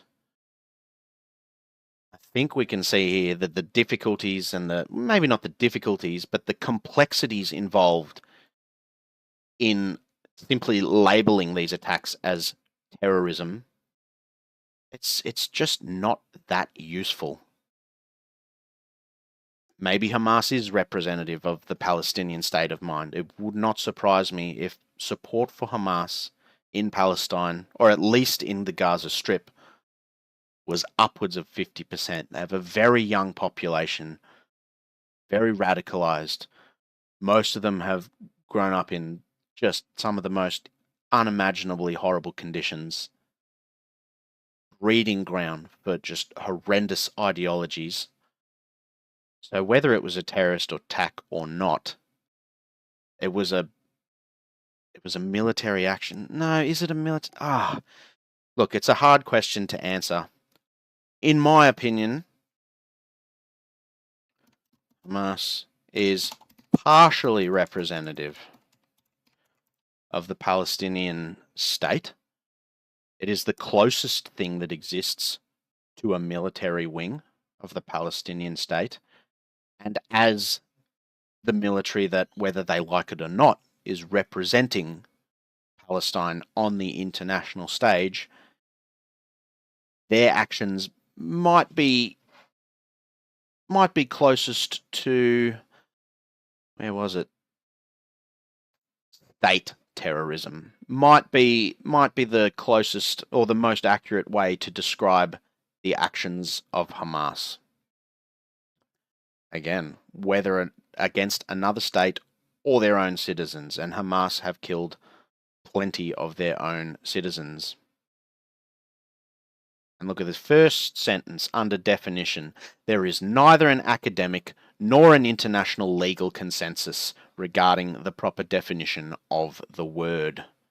Some scholars believe the actions of governments can be labelled terrorism, using the term terrorism to mean violent action used with the predominant intention of causing terror.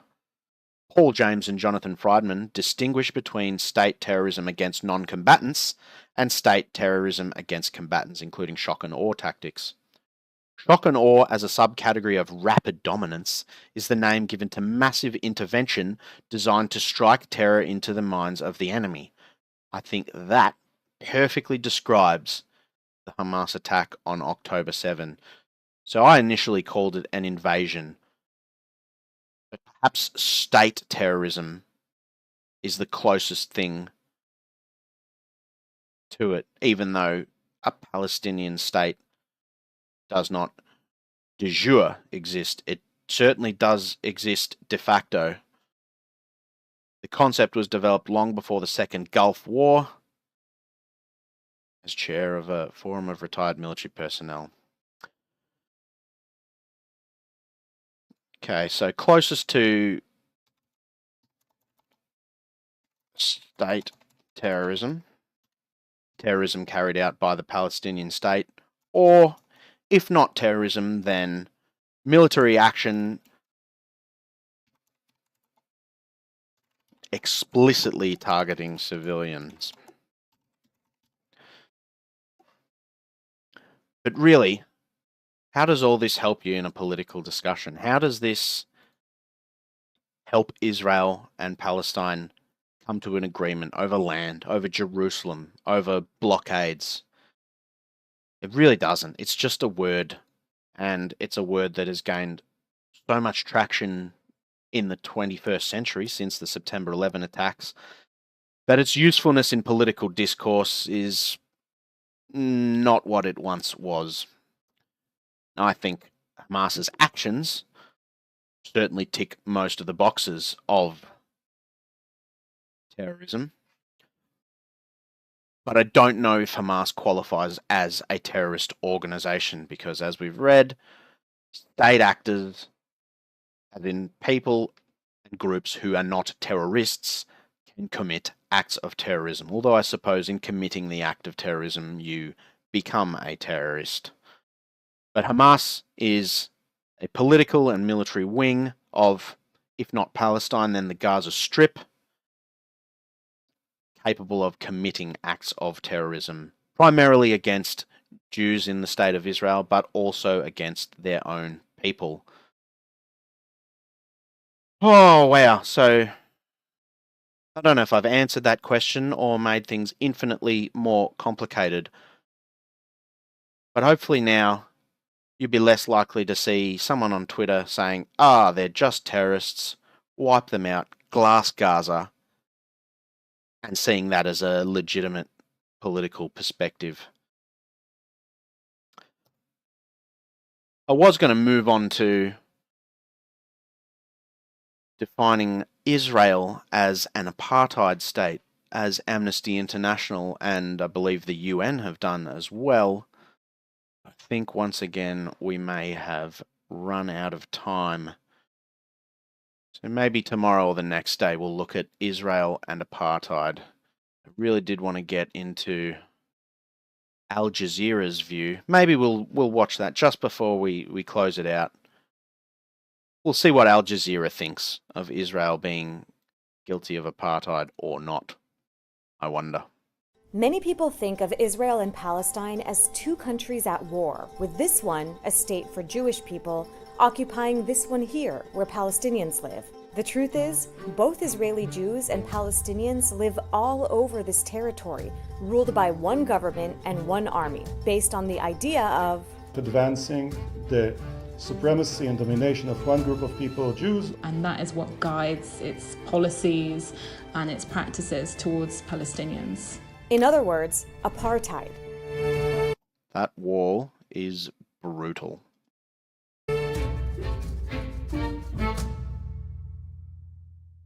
Apartheid is a loaded word tied to the racist South African regime of white minority rule. But although the word comes from there, apartheid isn't just a description of what happened in South Africa.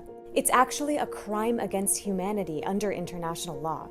In 2021, Human Rights Watch accused Israel of carrying out apartheid. It based this accusation on the 1973 Apartheid Convention and the 1998 Rome Statute, which say that three elements have to occur for the crime of apartheid to apply. They are an intent by one group to dominate the other, systematic oppression by one racial group over another, and one or more inhumane acts, like denying people the right to leave and to return to their country. And I think that point alone is where Israel will put forward its claim that it is not an apartheid state, because the right to leave and return to their country is the point in contention.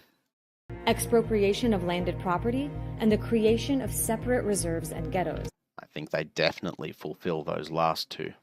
So let's see if any of these apply to Israel's rule over Palestinians. About half of the people that live here under Israel's rule. But Salem is an Israeli human rights organization, and they have certainly been on the forefront of attempts to change Israeli policy to become more favorable to the idea of a Palestinian state. Palestinian, and the other half are Jews, like myself. For those 7 million Israeli Jews, almost the entire land is one space. Whether they're here, or here, they have the same rights, privileges, and legal status. They can move freely, vote in the same elections, and live under the same laws. The boundaries are invisible to them. But for the 7 million Palestinians, the boundaries are very visible. Whereas this is essentially one space for Israelis, Palestinians have been divided into 4 areas. Each area gets a different colored ID card issued by Israel, and your life and rights are determined by that ID card. In Gaza, Palestinians have no freedom of movement and are under a complete Israeli blockade. I don't know if that's accurate. They have freedom of movement within Gaza. They don't have the right to cross the borders into another state. And I don't think that's a position unique to Israel. Israel no longer has soldiers inside Gaza, but it controls every aspect of life from the outside. People in Gaza have no civil or No mention of Egypt here either. political rights. We got to remember, Al Jazeera is basically Qatar's ABC, but with a few more controversies and allegations of government interference, particularly when it comes to international geopolitical issues like this. They've got no say in the Israeli government that controls them. Palestinians in the West Bank also have very limited freedom of movement, with their population divided into 165 disconnected cantons. And that's a big problem. Cut off by Israeli military checkpoints, walls, settlements, and other infrastructure. They also have no civil or political rights in Israel. In East Jerusalem, Palestinians generally have more freedom to move, but Israel can take away their right to live in the city. They can't vote in Israeli elections, and Israel also bars them from taking part in Palestinian politics. Palestinians. The West Bank barrier actually cuts off Palestinians who do still live in East Jerusalem from accessing the rest of the West Bank. Who are citizens of Israel can travel relatively freely, but they face restrictions on where they can live. They can vote in Israeli elections, but face legalized discrimination. Yara Hawari is a Palestinian with Israeli citizenship. This ID system, it penetrates, all areas of life, where you live, where you study, what you work, etc. Even the more intimate areas of life, such as who you marry. That's because for the most part, a Palestinian can't pass on their ID status to their spouse. And this has huge implications on where they can live. Many indeed actually end up leaving and choosing to live abroad because it is that difficult. On rare occasions, Palestinians are able to change their ID, but only in one direction. So for instance, if a Palestinian from East Jerusalem moves somewhere else inside the West Bank, they could lose their residency in East Jerusalem, and Israel, since it's considered that a downgrade, then that's a direction that would be feasible. And further down the line, again from Israel's perspective, if West Bankers move to the Gaza Strip, then that's a direction that Israel will accept, but not in the opposite direction. So while Palestinians are granted different... Yeah, they don't want radicalized Palestinians from the Gaza Strip intermingling with the more integrated communities in the West Bank. Different rights based on their IDs, nowhere do those rights match those of Israeli Jews. Looks like we can check off at least one of the elements. She's calling that equal to an intent by one group to dominate the other. I think the jury's probably still out on the intent to dominate. Israel would certainly sell it as an intent to protect their own state and their own citizens. Remember, the only reason Israel exists is because the rest of the world wanted to expel Jews from everywhere else. They were struggling to find rights in any country in Europe or the Middle East. So if Israel can't look after Jews, why does Israel exist, really? Required for apartheid to apply. When Israel was founded in 1948, 700,000 Palestinians had fled or been forced out. The result was that the new state had a Jewish majority. To maintain that majority, Israel has never allowed the refugees to return. The Palestinians who remained were given Israeli citizenship. That's a fact that's often overlooked. Although they were kept under strict military rule for 19 years. But in 1967, when Israel occupied more lands, including Gaza, the West Bank, after launching what they called a defensive war against Egypt, Jordan, and Syria, and East Jerusalem, it faced a problem. It wanted the land, but didn't want the Palestinians on that land. So it's refused to extend citizenship to the rest of the Palestinians under its control, while keeping them under military rule ever since. To further control the ratio of Palestinians to Israeli Jews, Israel still bans Palestinian refugees and their descendants from moving into any of the territories it controls, while encouraging any Jewish person from moving into any of the territories it controls, while encouraging any Jewish person anywhere in the world to immigrate to Israel, even if they've never set foot there before. again, the reason Israel exists is as the one Jewish state on the planet. I don't think Arab Muslims have that same lack of alternative, although the Palestinians absolutely do, because Egypt, Jordan, Lebanon certainly won't take any Palestinian refugees. They won't have anything to do with them. In Jerusalem, the Israeli authorities actually have a population target: 60% Jews to 40% Palestinians. I believe it's currently about 27 or 37% Palestinians. So they're currently well above that target. Palestinians in Jerusalem are only granted a permanent residency permit, even if they've been living in the city since before Israel was founded. About 350,000 Palestinians are in that status, and which is Orwellian the way it's defined, because the only thing permanent in permanent residency is that it can actually always be taken away. These permits can be revoked if a Palestinian moves out of the city, but Jewish Israelis living in Jerusalem never lose residency, even if they move to the other side of the world. This discrimination has been enshrined in Israeli law. The 2018 nation-state law says that Israel is the nation-state of the Jewish people, and that the right to national self-determination in the state of Israel is unique to the Jewish people. That means that even Palestinians with Israeli citizenship aren't considered equal to Jews. Does that mean Arabs or Palestinians are not considered equal? Just because Israel has the right to national self-determination in the state of Israel that is unique to the Jewish people? That means that sure even about that. Palestinians with Israeli citizenship aren't considered equal to Jews with Israeli citizenship. I mean, there's no Jews in Jordan. There's no Jews in Egypt. There's no Jews in Syria or Lebanon. There's a lot of Arab and Palestinians in Israel. Whether or not that means they're living under apartheid, I don't know. But on population figures alone, it seems like Israelis treating Arab populations better than Arab countries are treating Jewish populations. Just saying. As Israel's Prime Minister Benjamin Netanyahu put it, Israel is not a state of all its citizens, but rather the nation-state of the Jewish people, and only them. So let's go back to that list from before. The nation-state law is only from before. One racial group over another. Now, the Jews would consider themselves a racial group. Like, what is it? Ashkenazi is a racial definition.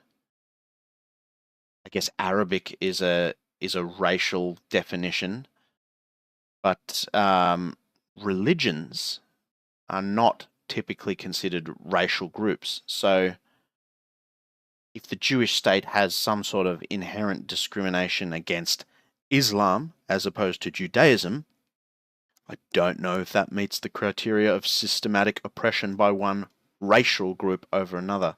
I don't know if the oppression is occurring along racial lines. The oppression seems to be occurring much more along religious and ideological and cultural lines. I could be wrong about that. The nation-state law is only one of many Israeli laws that explicitly discriminate against Palestinians. For example, there's the 1950 Absentees Property Law. Deeming Palestinian refugees absentees, Israel seized hundreds of thousands of acres of their land, even though they were only absent because Israel wouldn't let them return. Yeah, true, and brutal. Remember, denying people the right to return to their country, considering it no longer their country, would eliminate that factor. is on the list of inhumane acts that legally make up the third element of apartheid. There are more Israeli policies that could fall under the category of inhumane acts, especially when it comes to land. So Israel desires the land, even more so desires empty land or land that it makes empty, and doesn't desire the Palestinians living on that land. And that has resulted in policies in which land is constantly moving in one direction. Land that used to be Palestinian becomes state land, and then that land is allocated for the development of towns and communities for Jewish citizens. And yes, expropriation of land is also an inhumane act. So let's see what that looks like on the ground. Oh, Across the entire that territory, wall. Palestinian communities are overcrowded and surrounded by Jewish-only communities. I think they have height limits, story limits on their town planning of buildings as well, in a way that the Israeli communities do not. It's the same type of practice of encircling Palestinian communities so that they can't expand, cutting them off from one another. I don't know how that is workable in any two-state solution at all. It's a continuous practice that began in 1948. Interestingly enough, too, it began with a group of random civilians. It wasn't an official Israeli government policy to go in and settle these places. It was just a bunch of people who thought they'd further the Zionist project by setting up communities in Judea and Samaria. I wonder what those people would think now if they could see the ripple effect that their initiative has had. And was expanded to the West Bank in 1967. The Israeli state prioritizes Jewish development in places where it wants to restrict the growth of Palestinian communities, with the government keen to Judaize areas like I'd need to see a citation for that. the Galilee and the Negev. Israeli politicians frequently use that term to Judaize an area, in other words, to ensure Israeli Jewish dominance She sounds English. in a particular area, where the government has a concern over the Palestinian demography. And in any other context, this would be condemned as gross ethnic Like very English. Not I went to school in England for a couple of years. engineering. It's in its basic laws, which is essentially the Israeli constitution. The land is deemed for the Jewish people, not the Israeli people, but the Jewish people. In fact, only 3% of the land inside Israel's 1948 borders is allocated for its Palestinian citizens. Meanwhile, hundreds of new communities have been built for its Jewish citizens, many on the ruins of destroyed Palestinian villages. Plus, there's the 200 Well, those were Palestinian villages that were quote-unquote annexed or in some cases sold to Jewish property developers. And in some cases, those property developers would hand over a suitcase of cash to the Palestinian landowners. And that actually was just one of their mates. illegal Jewish settlements that have been built across the West Bank as well. At the same time, thousands of Palestinian homes have been demolished or are under threat of demolition, having been built without permits because Israel rejects most Palestinian building applications. Meanwhile, in the Negev desert, the Israeli government wants to maximize the land available for Jewish development. I'd need to see a citation for that as well, because most of the development is not happening anywhere near the Negev. It's happening in the West Bank. I'm not seeing settlements pop up all over the Negev desert. So it has tried to force Palestinian Bedouin citizens into small townships by demolishing their homes and not allowing them to connect to the water and power grids. One village, El Araqib, has been demolished more than 180 times. What? Now, just across the Green Line, a similar struggle is taking place in the village of Susia, which is in the West Bank, just south of Hebron. And it too has faced a series of mass demolitions by authorities in an attempt to establish Israeli Jewish control over the area. Looks like we can check off another one of the criteria for apartheid. Israel has total control of this entire territory, even in Gaza and the West Bank. Not strictly true. They have total security control, I believe, but there are Palestinian planning and service authorities in, areas A and B of the UN map of the West Bank. It's pretty grim, though. Which have some limited autonomous Palestinian administration in place. Israel controls the borders, trade, resources, water, electricity, the airspace, the electromagnetic spectrum, the population registry, and They control the electromagnetic spectrum. more. Accusing a government of carrying out a crime against humanity like apartheid is no simple matter. But we've seen how Israel's control over and discrimination against Palestinians fits the legal threshold for apartheid. Israel's own leaders knew this was happening, although they didn't do much to stop it. The state that you have at the moment is an apartheid state, isn't it? It's not yet apartheid, but it might come on this slippery slope toward apartheid. Still, that's an interesting point, because one of the South African leaders, when they were under apartheid, referred to Israel as a brother or a sister state living under apartheid, like South Africa was, in trying to find some semblance of support in the international communities, which is also pretty scary. If I was being referred to as a brother state also under apartheid by the apartheid South African government, I would be taking a hard look at myself. How could apartheid apply to Israel when, say, Palestinian citizens can vote? So, as a Palestinian citizen of Israel, I cannot question the fundamental constitution of Israel, which says that the state is for the Jewish people and the Jewish people alone. My citizenship doesn't allow for inclusion in that state. You've said absolutely nothing there. Can you vote or not? As a citizen of Israel, I cannot question the fundamental... I can't question Australia's fundamental constitution either, but I can vote in a referendum and in an election. The fundamental constitution of Israel, which says that the state is for the Jewish people and the Jewish people alone. My citizenship, I mean, that could just be a preamble for all I know, doesn't allow for inclusion in that state. And so therefore, participation in Israeli elections or in the Knesset is really nominal and has no potential to change policy. Can you vote for representatives or can you not? Are there not Arab parties in the Israeli Knesset that you could vote for as a Palestinian with Israeli citizenship? It's like she's trying to word it to be as vague and confusing as possible.